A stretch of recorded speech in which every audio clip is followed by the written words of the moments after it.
And I think we're live. Hey, Ryan, a quick sort of a rant and a question for you, hoping that you'll all engage. Basically asking Suzuki and Kawasaki, where are you guys in the adventure bike world now? I know I've heard of the KLR and I've heard of the V-Strom. Let me get to that in a quick second. Quick moment to digress. I want to clear up sort of a misconception that folks might have about ride adventures, as our slogan says, tours and rentals.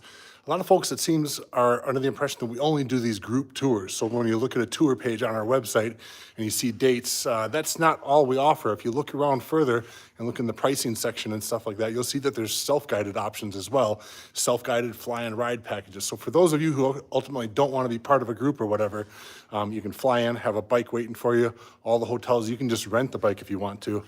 That was just something I wanted to mention. Then again, in the idea of fortifying your existence as a self-guided, self-sufficient rider, we are also offering training expeditions now. Click the training button on our website and you'll see what I'm talking about. But back to the topic, I'm asking you, Suzuki and Kawasaki, and I want those of you who are watching to ask them as well, where are you guys in the adventure bike scene at this point? Now, again, I've talked about the KLR 650 in the past. If you rewind about 2 months ago, we did a video talking about the ultimate bike for Armageddon or the apocalypse or whatever, and the KLR 650 was my choice in saying the best, most rugged, something that you can work on your own if the shit ever really does hit the fan. The KLR 650 is a tried and proven bike in the adventure bike market, and the V-Strom as well. What a great bike that is. What a great value in terms of what you're getting, bang for your buck. But as I walked through these bikes, some of the rental fleet is here behind me, and in that video a couple of weeks ago, I talked about all these Hondas and Yamahas and how great they've been performing for us.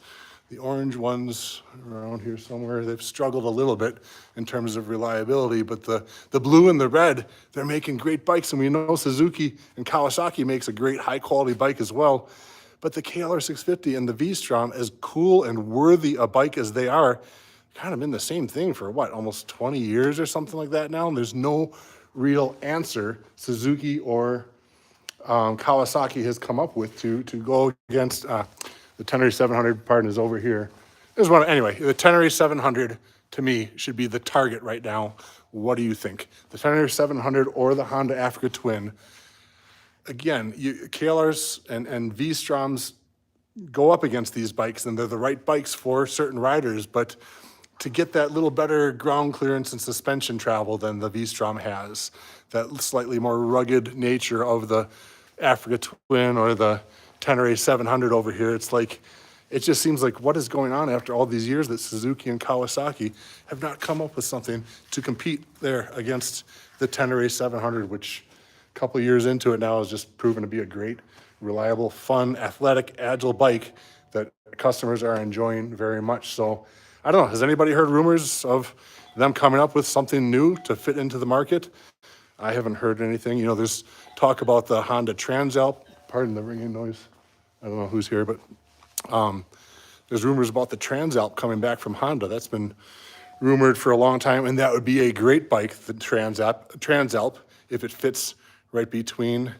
I don't have my glasses on. Someone's asking questions. A bike that fits between sort of the Africa Twin and the CB500X, another great adventure bike. Also called the Africa Twin, I think some of you have named it. But that Transalp, as they put it at 750 or 800 cc's or whatever, should hopefully fit right between the two big offerings from Honda. And so, Yamaha, they've still got the 1200 going on, and they've got their single cylinder dirt bikes and everything like that. But if you're with me on this, let's talk about it in the comments section and tell these manufacturers, are they asleep behind the handlebars, or what's going on that it would take them this long to have something other than just the KLR 650 and something other than the V-Strom to offer into this category? Again, those are great bikes and they have their place. And in fact, in a 4-bike comparison of low seat heights around 32 inches, the V-Strom, I think, got the most points that I suggested and up against the BMW F750, the CB500X, and the KTM 790 Adventure.